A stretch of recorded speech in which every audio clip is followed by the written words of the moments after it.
Hello, welcome everyone. Thank you so much for joining us today. This session, we're going to explore the importance of starting early and broadening horizons for primary age children.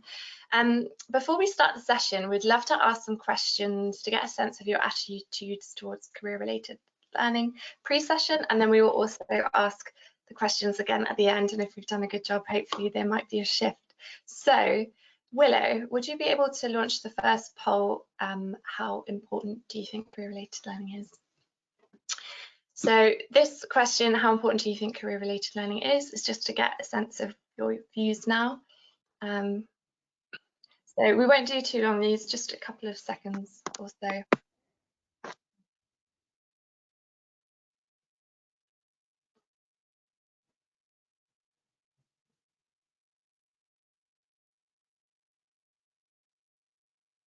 And then, Willow, do you want to launch the results on that one? Okay, well, it's good to see that no one thinks it's not so or not at all, but we've got a few somewhat, very, extremely. Be great to see if that shifts at all at the end of the session. The second poll question that I was going to ask was, do you feel that your personal career story has relevance and could make an impact on children aged 7 to 11? Just a bit more about your own story. Again, we won't do too long on that one, but it's good to get a sense of where you're at.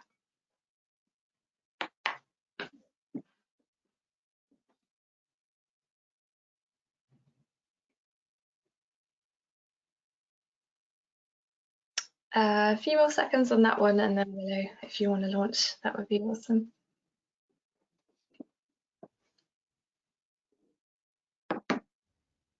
Okay, that's interesting. So we've got a great deal, 18%, but a moderate amount at 39%. Hopefully we will see no, not at all, or a little at the end of that, and we'll see a shift. That's fantastic. Thank you so much for sharing those, Willow. So I'm just going to do some quick introductions before we start. I'm delighted to be joined by a team of people today. So I'm Victoria York, and I'm the Volunteers and Campaigns Manager at the charity. It's my job to ensure that you have all of the resources and support that you need on your volunteering journey with us. I'm joined by Ellie. Ellie is a school engagement coordinator working across Inspiring the Future, but mostly focusing on our Primary Futures programme. You will also see my colleague Willow, who is our producer today and managing the presentation and chat. Willow is a school engagement coordinator for Primary Futures. If you hear me shouting next slide into the abyss, I'm talking to Willow. We will also be hearing from two fantastic people who are sharing their expertise on career-related learning in primary. So we have Steve Erdell, who's a Primary Futures consultant working in the Yorkshire area. Steve is a past president of the National Association of Head Teachers and was a primary head teacher at Eversley South Primary in Barnsley for 20+ years. And we will also be hearing from Purvi, who is a Primary Futures ambassador and a Year 6 teacher at Row Green Junior School in London. Purvi can't be here today because she's a very busy teacher, but we did record our interview with her ahead of time, which I will be delighted to show you later. So what is the contents of today's session? If you have any questions today, we will have some time at the end to answer those, so do add them in the chat along the way. Can I have the next slide, please, Willow? So in terms of what we're going to be looking at, we will be looking at why starting early is important. We're looking at the research and how and why Primary Futures was started with Steve Erdell. We'll be talking about what career-related learning at primary is and is not, and how a primary session works, as well as looking at the impact so far with the interview from Purvi. And then we'll do tips on next steps and hopefully have some time for questions at the end as well. So before we launch into why, I just wanted to share with you a video which showcases what Primary Futures and career-related learning is in action. So Willow, could you launch that one for us, please?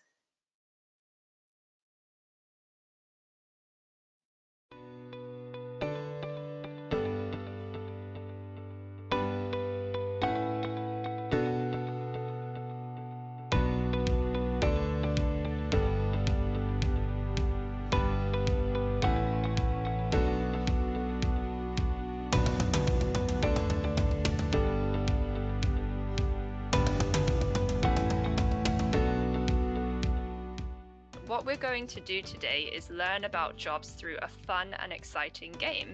Volunteers, can you give us a wave, please? Year 6 says, are you a physiotherapist? I am a physiotherapist. Well Amazing. What I do is I develop brand new plants. So I've created some really cool plants in my time. There's one called a tomtato, which is tomatoes on the top, potatoes on the bottom. So I work as a graduate subsea engineer. Always ask questions and never be afraid. As long as you are willing to work hard and you put in the effort, you can do whatever you wish to.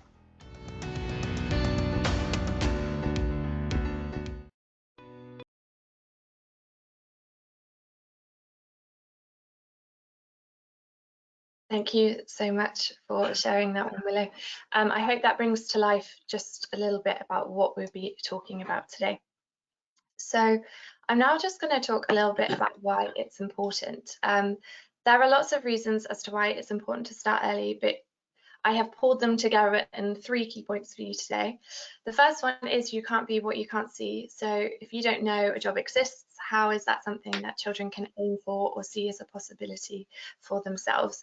If they don't see someone doing a job that looks like them, sounds like them, is the same gender as them, comes from their background, how do they know that that is an option for them? It's so important that we expose children from a young age to worlds that are different to theirs.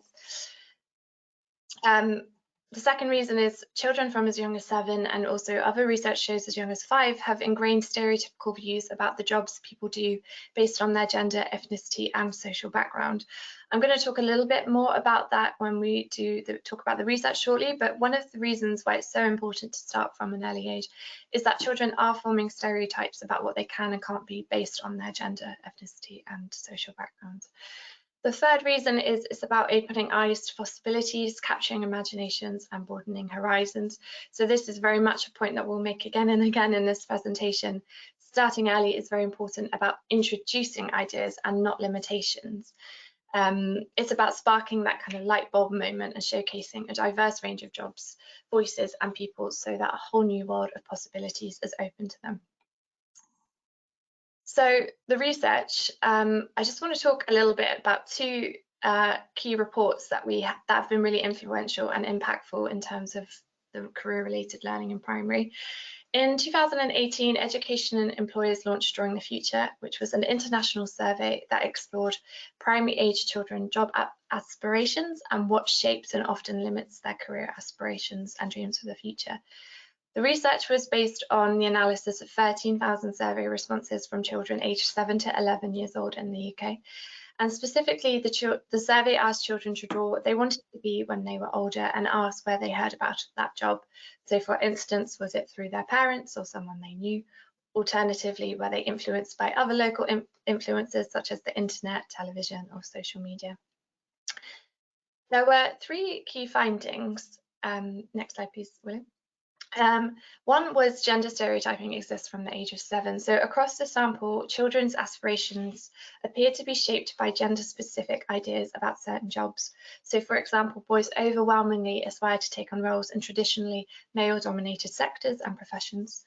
Over 4 times the number of boys wanted to become engineers, that's civil, mechanical and electrical, compared to girls. Nearly double the number of boys wanted to become scientists compared to girls in our sample. Nearly 4 times the number of girls wanted to become vets compared to boys, and in our sample, nearly 9 times the number of girls wanted to become teachers compared to boys. The second one was aspirations are influenced by social background. So 61.2% of children did not know anyone who did the job that they drew, and they'd heard about it on TV, film or radio.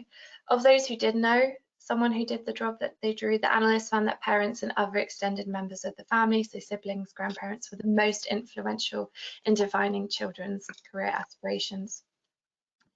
And lastly, our research finds that there is a major disconnect between careers that primary age children are most interested in and those that the economy needs, which similar misalignment is also evidenced among young people in secondary schooling, contrary to the argument that career aspirations of children are transient, changing and should ultimately be ignored. The other report I wanted to talk about was Starting Early. So in March of this year, we launched Starting Early, which is kind of a summary of all of the primary career-related research in the last 10 years. The research is based off multiple surveys, gathering the ideas of around 1,000 teachers, 10,000 children, and is underpinned by case studies, insights, and qualitative discussions.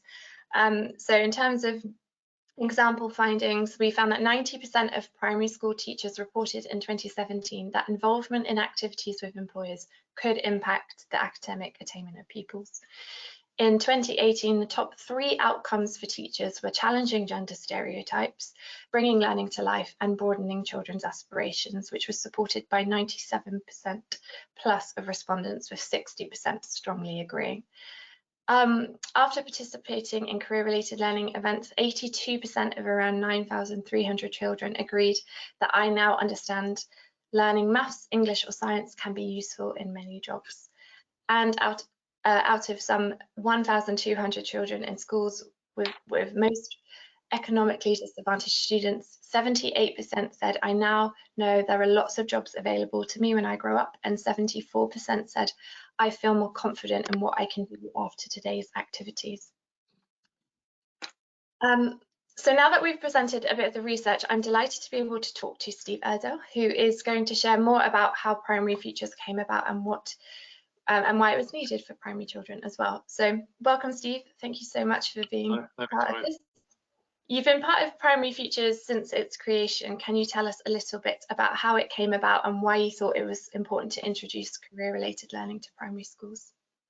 Yeah, sure, and I'll try not to talk too much, because you know I have to doing that. Yeah, maybe just worth making the point to start with that careers-related learning is specifically not about job choices. It's about giving the kids opportunity to see what's out there, and I think it's something we're often challenged on. You know, kids of primary age tend not to want to make a career choice at that age. So there's a very, very clear differentiation between our work and maybe that in secondaries. I'm just going to a wee bit of context. My school was driven very much by a belief in raising aspirations, and that was sort of, I guess it was inbuilt, but it was also forced upon us. I was in an area of massive social deprivation in South Yorkshire. Barnsley's next mining community suffered very high unemployment and the like, and I guess for many kids, school was something they had to go to because they got fed, and it didn't serve many other purposes. So we really focused heavily on aspiration raising, sort of breaking the mold, getting children to understand that there's a world beyond the world that they occupy, because children are heavily influenced, as you would imagine, by the community they live in, by what mum and dad might do, what grandparents might do, and so on. So we did a bit of work surveying the children at my school, and it was really quite sort of scary as to what they aspired to. It was, for the boys, it was playing football, which I suppose is not an untypical one. For girls, it was stacking shelves at Asda.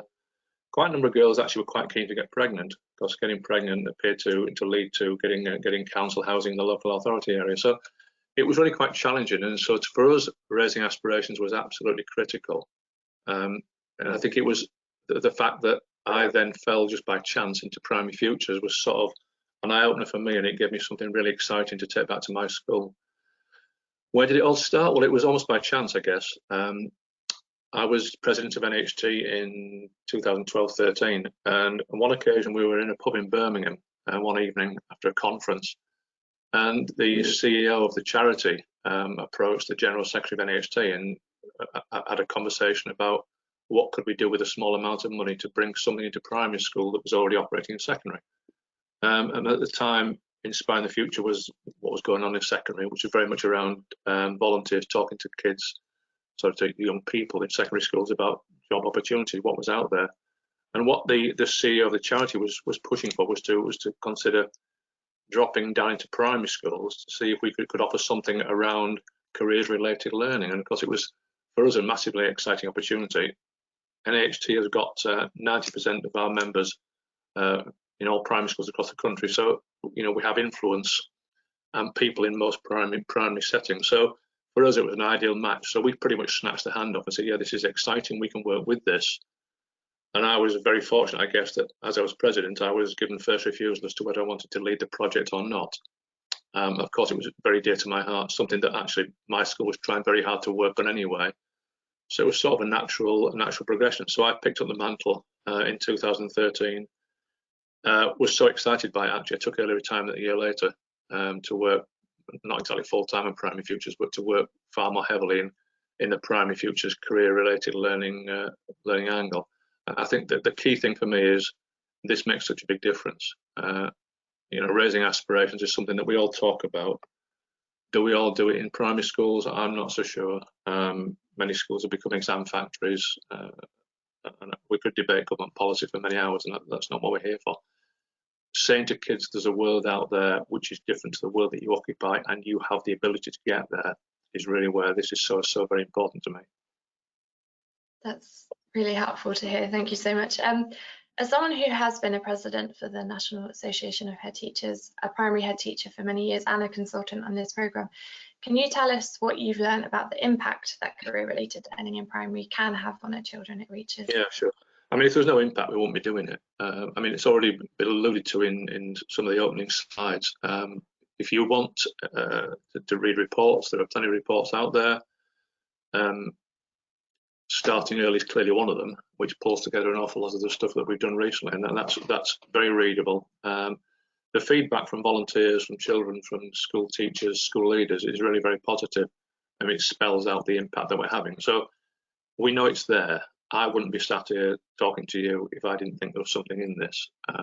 I've seen great impact on many individual children. I will maybe allude to a couple later on if we have time. But in terms of the key impact for me, I did jot some notes down, which is why I keep glancing to the side of my screen so I don't mess it up here. Broadening children's horizons, that's got to be the first one. And it's the one that I think we keep driving at. You'll keep hearing that, broadening horizons. And what it means is showing children a world beyond the world that they currently occupy. While for many children in what we might class as more leafy suburbs, that happens more naturally. For those children in more deprived areas, more challenging environments, that is a harder thing to see. So I think Primary Futures, career-related learning can change that, and it's changed quite simply by using our fantastic volunteers working alongside them. The difference that they can make, that you can make, is actually quite incredible. I think there's also an issue around bringing learning to life. And that's not to suggest that schools are teaching dry, boring curriculums, although in some cases, having experienced some of that, it does make me wonder a wee bit. But schools are remarkably good at trying to get children to understand that while English and maths are vital skills, they're also of value beyond the national test, for example, beyond the work that they're currently doing. And I think bringing volunteers into schools so that children can see that the English work that they're learning, the mathematics that they're learning, is actually of value in the real world. I think that's a critical part of what we try and do. Raising aspirations is an obvious one. And that's very much about saying to kids, look, come on, we can. These are the skills, things that you're learning, these skills are important down the line. Raising attainment and achievements been mentioned briefly, and I think we have some evidence to confirm that there is impact upon that, but I would argue that perhaps attitude is the biggest thing. And I certainly saw considerable attitudinal changes some of the children at my school when they were faced with a volunteer talking about the world of work, as opposed to a teacher with the same message. You know, a teacher, no matter how good he or she is, can be fantastic at their job, high quality teaching and learning and the like. But bringing somebody else in from outside the outside world is a very different proposition, and they bring something very, very different. I think maybe the final point is actually bringing hope and opportunity. For many children in many environments, there is a challenge. Life itself is a challenge.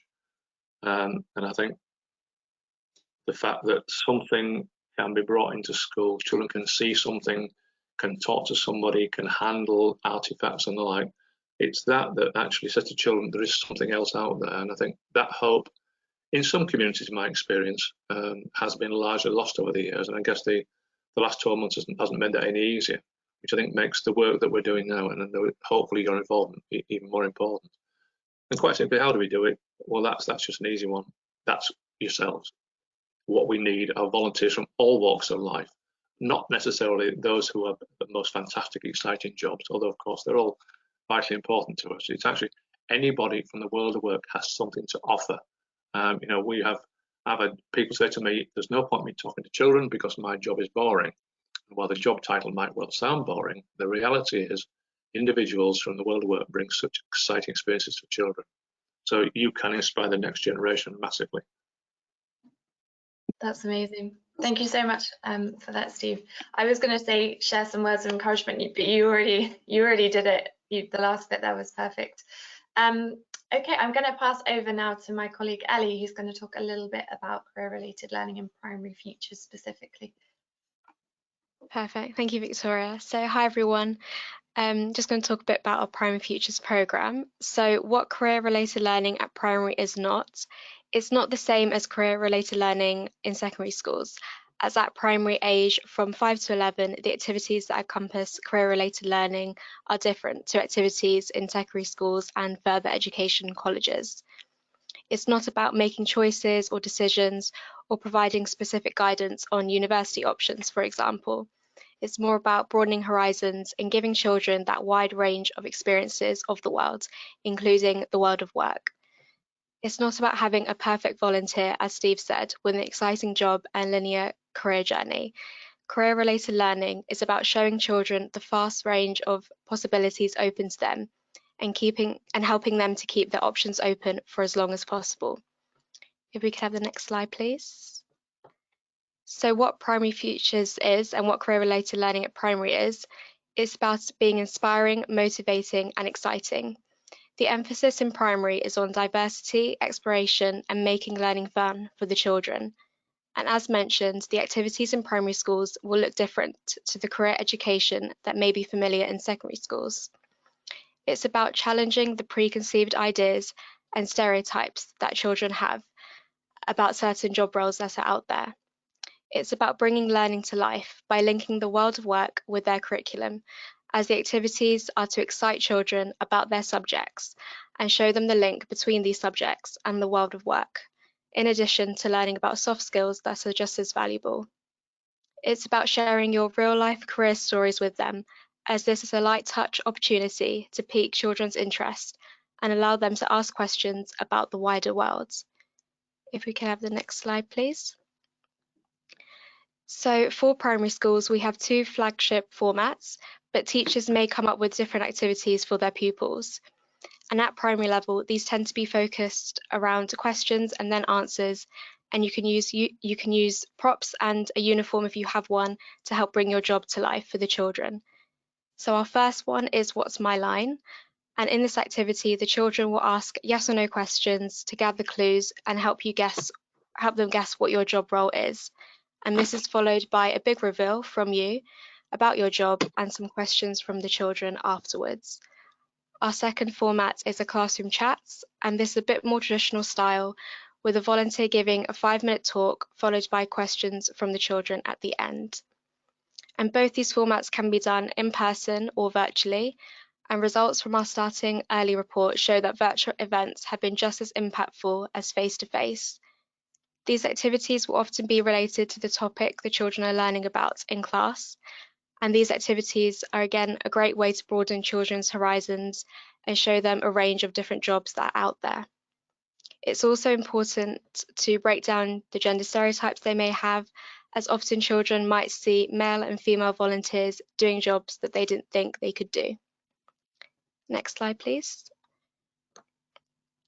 So our objectives, as Victoria and Steve mentioned earlier, are to show that encounters from the world of work help to broaden children's horizons, raise their aspirations, and challenge the stereotypical views that can be formed at an early age, and the jobs that they do based on their gender, ethnicity, and social backgrounds. We aim to show children how the subjects that they are studying in school relate to their futures, and to excite and motivate them about learning, and in doing so improve attainment. In the current circumstances, we believe that this is more important now than ever, as children are adjusting to a fast-changing world where they might not understand the importance of their education. Next slide, please. So children ask a wide range of questions during these activities, and as you can see on this slide, we have recently had questions about different aspects of volunteers' jobs and also the volunteers' journeys into their careers. This shows that primary school children have engaged in our activities well, and they ask so many insightful questions. And these are some of the questions that you could get asked during an activity, for example. So we have one from a Key Stage 1 pupil who asked, can boys also be vet nurses? And another example is from a Key Stage 2 pupil who asked, what subjects should I choose at secondary school to help me become an engineer? And this shows that they are already thinking about their futures at a young age. Could we have the next slide, please? So these are some quotes from feedback surveys and what children have told us that they learnt during our virtual activities. For example, one quote says that I learnt about the different ways I can get into different jobs and what I have to do now to achieve my goal, which is one of our objectives to broaden children's horizons. And another quote says that I learnt that girls and boys can work together and we can all have the same jobs, which is one of our other objectives to challenge gender stereotypes. So I'm now going to hand back to Victoria to continue with the webinar. Thank you, Ellie. So we're now going to share a interview with Purvi, and this is just going to bring to life some of the stuff that we've talked about today. She talks about why career-related learning is important for her primary school specifically and the impact that the programme has had so far. Willow is going to share a video. I could hear sound fine, but apparently some of you couldn't. It is about 10 minutes long. If you can't hear sound, I will send a link afterwards. So I'm really sorry if that's the case, but most of you should be able to hear what she's saying. Thank you very much for joining us today. Please, can you tell us a little bit about your school? So I am a Year 6 teacher at Row Green Junior School, which is what we call a four-form entry school in Brent, northwest London. Fourth form, for those of you who've obviously not been at school for a fair few years now, is there's 4 classes per year group. So we have 120 children in a year, making 480 across the school. And we teach from year 3s up to year 6s. So I basically have a class that goes on to secondary school every summer. And Kingsbury itself is an incredibly diverse area. We face some of the toughest situations in terms of socioeconomic background for some of our children. We also have a changing community. Every 10 to 15 years, we see people become more prosperous and move out of the area to be replaced by a new community. But we do embrace, obviously, all the different religions, cultures, backgrounds that we teach, and it makes it exciting. We are constantly challenged by the children that we bring into the school. That's so interesting. Thank you so much for sharing. So you're a Primary Futures Ambassador. Can you tell us about why you signed up to Primary Futures and what you hope to achieve by introducing more career-related learning into your school? Sure. So if we go back to 2018-19, I had a class of some particularly challenging students. A group of about 7 boys had become notorious across the school for just their behaviour across every year they'd been in. And I was very keen to show them a different way, to show them that they could be inspired to actually go on and become something as they grew up in life. And one of those boys had once said to me he'd love to grow up and be a doctor. He came from a particularly tough home background. And I'd started thinking about doing something for these children.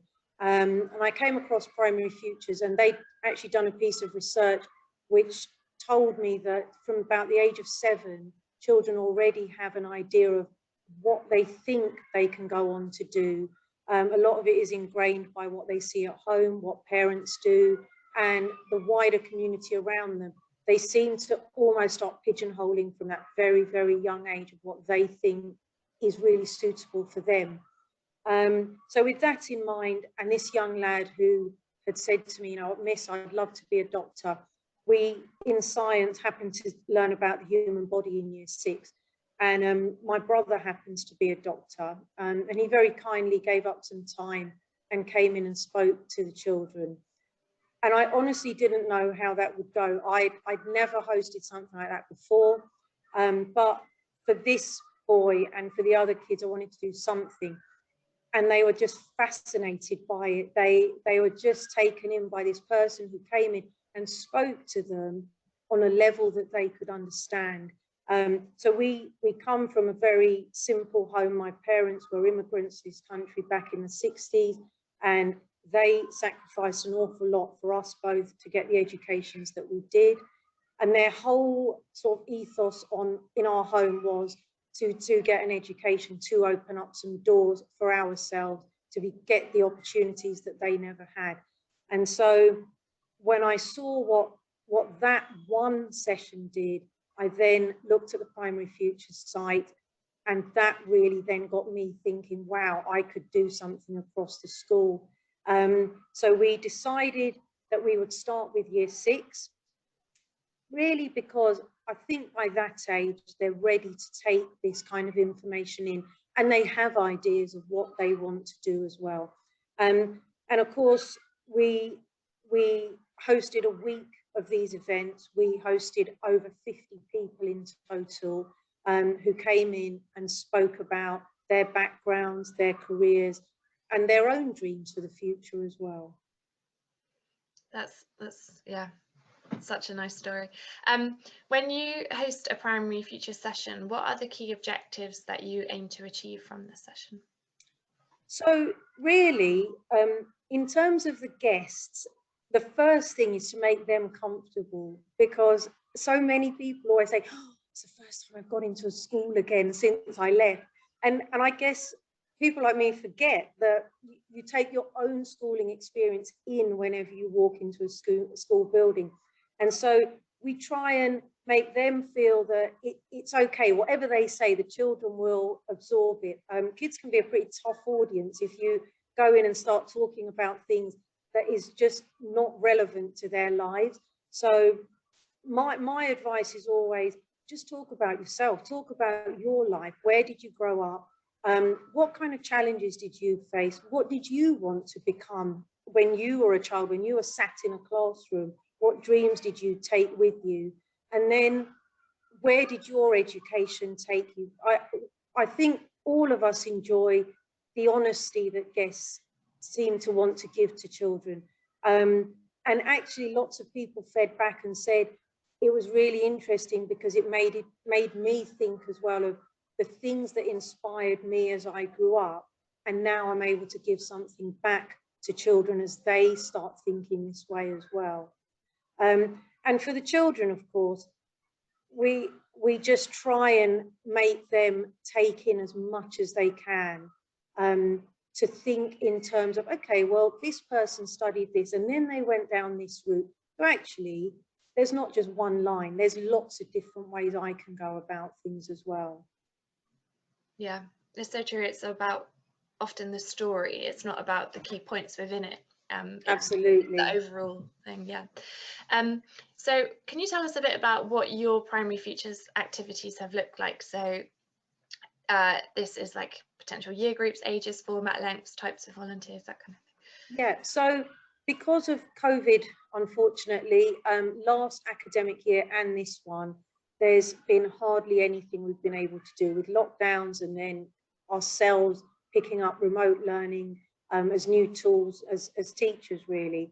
But the way we did it in 2019 and the way I hope to be able to do it again from next year is 30-minute sessions where guests came in and they talked to the children, firstly a little bit themselves, and then we opened it up for children to ask as many questions as they could.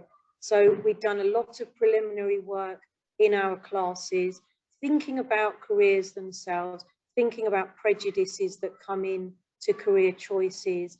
You know, things like you see a certain image and you ask a child, right, who do you think would do that job? And it's just breaking all those stereotypes down as well.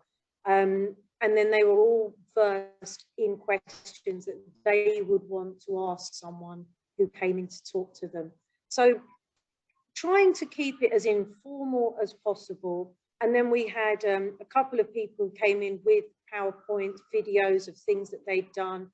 We had a lady who came in and did a very quick game with the children. She worked in a hedge fund, and she did this very quick activity where they chose stocks of companies that we'd all recognize, and they had to work out, well, how do you think that company would perform in this situation? But something so abstract and so difficult, and yet she brought it to life for them.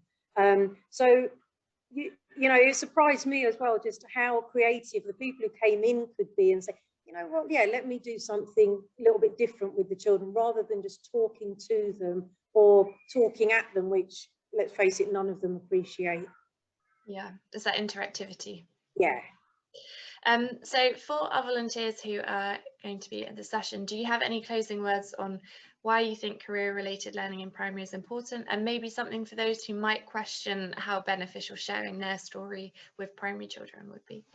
Sure. So lots of the people that I've spoken to while we hosted the event and subsequently, because obviously word spread quite a lot as to what we've done, and lots of people have said how they wished they had had something like this at primary school, because I think all of us as adults think back and, oh, I wonder if I'd pursued this, or if I'd worked harder in this area, could it have led to something? And so when you've had people in front of you telling you that, yes, you can do this, yes, this is the path I took, it really does have such a strong impact. And this day we live in of such social media influence on very, very young minds, I think the sooner we are able to influence them, the better we place these children. And I guess especially for the area I teach in, there are a lot of things that are going to come in their way to achieve their goals, things that are out of their control but will inevitably cause problems. And so when they hear from people who they can relate to, who are just very normal people but have done exceptionally well, that really resonates, and they walk away thinking, yeah, you know what, I can do this then. And by the time they're 10 and 11, they're old enough to know exactly, you know, what is right, what is wrong. They absorb all these images and all this chat from social media, and so they're in the perfect position to take on some really powerful words from the guests that you guys are able to help us organise. That's fantastic. Thank you so much for sharing that today. You're very welcome.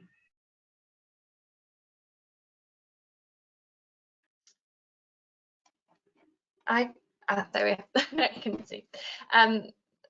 Thank you for sharing that, Willow. So now that we've looked at the video, I hope that gave you an insight into some of the impact that your story can have on young people. I just wanted to talk to you through a typical volunteer's story and show you which lessons might transpire because of it. I speak to a lot of volunteers who say, I don't know if my story is very inspiring because of X, Y, Z, but actually after discussing it, we often come to the conclusion that it's the bits that they deem not important that are the nuggets of wisdom that could make a huge impact. So here we have our volunteer, let's call her Emma. Emma works in IT and web development. This in itself could break gender stereotypes because a young 8-year-old girl might have thought that that was a boy's job, and it's opening up her friend Jason's mind, who is 9, to see a woman doing a job he's never seen a woman do before. Emma failed her A-levels and had to retake them. This shows the children that a person who is successful endured failure and was able to overcome it. Emma did better than predicted the second time and got onto a highly regarded course following her results. This shows that failure doesn't need to define you, and sometimes that process can be motivating and inspiring. You can both fail and exceed expectations at the same time. Emma then kind of fell into a role after her degree that she hadn't known about before, but loved it and excelled at it and worked her way up for 10 years. This demonstrates that sometimes the job we do at 21 isn't a job that we've ever known that existed in our lives before, that there are many, many different types of jobs out there. Emma then started a new freelance business, which was linked to her old role, but quite different, and it's always been a dream of hers to work for herself. This shows that you can make a career change at any age, and if you're lucky enough to pursue your dreams. Emma also pursues creative writing on the side and hopes to publish her novel one day, which she is writing while juggling running her business. This shows young people that you don't have to limit yourself to one thing, and you can be a web developer in IT and a writer if you want to. So I hope this expresses the pivots, obstacles, and non-linear parts of career that add richness and can help you see the different types of lessons that children can learn from hearing your career story. So what can you do to support primary futures going forward?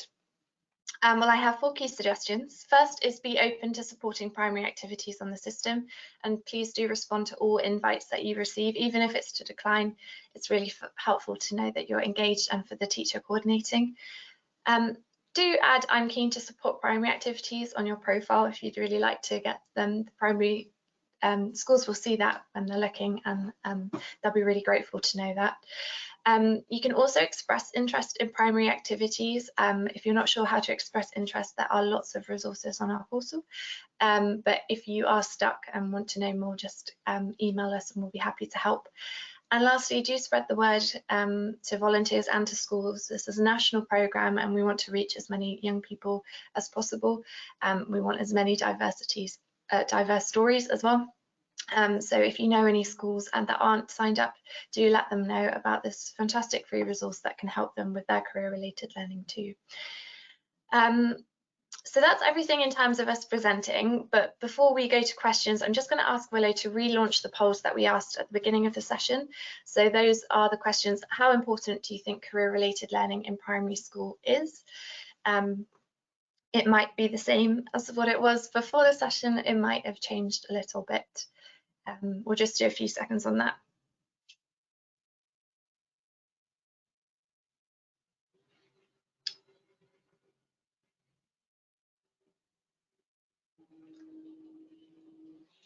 Okay, I think we've got a few more extremely important and a lot less somewhat. So that's really great to see and great to know that our message has come across.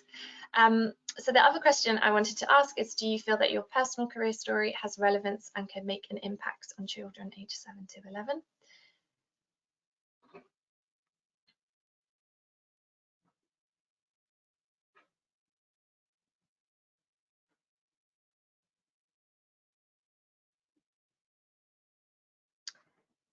Maybe we launch that one now. Okay, well, there's no a little or not a lot, which is good, and a lot more great deals. So that's fantastic, and that's really helpful for us to know that this has been a helpful session.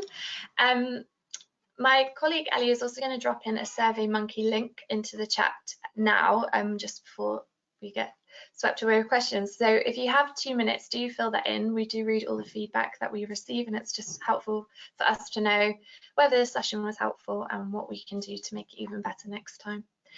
And then Willow, if you have any questions that have been sent through during this chat, be delighted to hear them so we can maybe answer 1 or 2. Yeah, of course. We've had a question from Alex asking or saying, I have frequently said to children that the jobs they may end up doing have not been invented yet. Would you agree that this can be helpful? I mean, from my perspective, absolutely. I think that's definitely what we've seen in research, and I think it's a really, really helpful statement to make.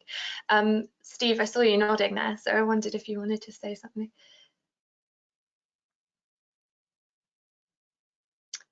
You're on mute. Yeah, I'm not now. Classic.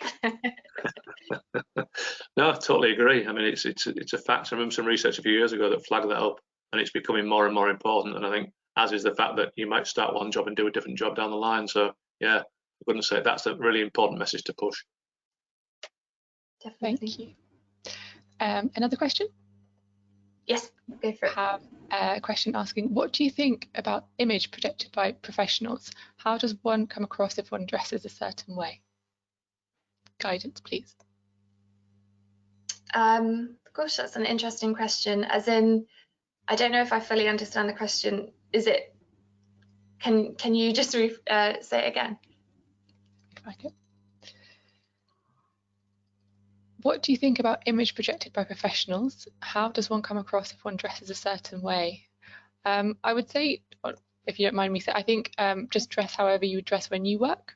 It's true to what you do in your own job, and if you wear a uniform, you can go through and explain it. If you wear business attire, you can explain that this is what is appropriate and expected in my place of work. And I think all of that is interesting to the children. So I wouldn't worry about coming across a bit scary if you turn up in a suit or anything like that. That is just a natural and authentic reflection of what you do in your job. And just to add to that, actually, like when we've done live sessions and live what's my lines, we ask, part of the game is you ask people to kind of come in their like normal or casual clothes, or you know, if they don't have a uniform or anything, like not to wear their uniform.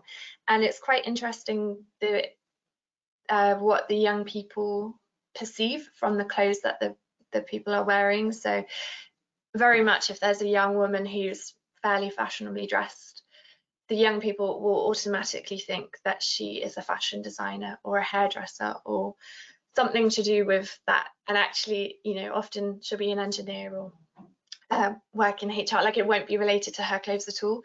So it's quite interesting, and I think sometimes it's a good opportunity to debunk the preconceived ideas that the young people have. There's a couple of questions basically asking about how volunteers can spread the word to their schools that they have relationships with, be it governors or their own children. That's a really good question. I think we can send, so do just ask us and we can send some text or some leaflets around or anything that they think that might be helpful, or even just directing them to our website where you know, it's created for people to kind of come in and learn more about us. But yeah, if you are interested in spreading the word, do feel free to email any of us, and we'd be happy to share some content that would make it easier to get that message across. Sorry, there's lots of great questions coming through and I'm just trying to pick them out. People have been asking whether we're going to share the recording afterwards and whether you can share this with colleagues and others that couldn't be here. Yes, absolutely is the answer. Yeah, we'd love for more people to see it. So it will be hosted on the training portal, which is also hosted with 3 of our other previous webinars that we have done. And I will also just send a follow-up email to everyone with the YouTube link as well, so that those that aren't yet signed up can watch that too. So yeah, I'll send a follow-up email tomorrow to everyone that signed up. And yeah, please share it with your colleagues. Another question? Yeah, go for it. I think maybe last one. And then just to say, actually, Purvi, the teacher said that if anyone had any questions for her, she would be happy to answer those. So when I send my email, if there were any questions that you specifically had for her, do just reply to my email and I can forward them on to her. So last question, are there any experiential learning activities, for example, visiting a factory or an airport? And is there an element in the current curriculum or teaching that covers the future of work? I'm going to bounce that one back to Ellie and Willow, who I feel like might be better placed to answer that one. I will go. I don't know, Ellie, if you're muted. We can't hear you. So yes, there are experiential opportunities. Obviously look slightly different at the moment due to COVID, but we have had volunteers who have volunteered virtually from the place of work. For example, an airport manager who brought their laptop and walked around the aircraft hangar, and we could see all the aeroplanes there. If you were able to go into schools again, taking items that you work with, wearing your uniform, I think that's all an experience.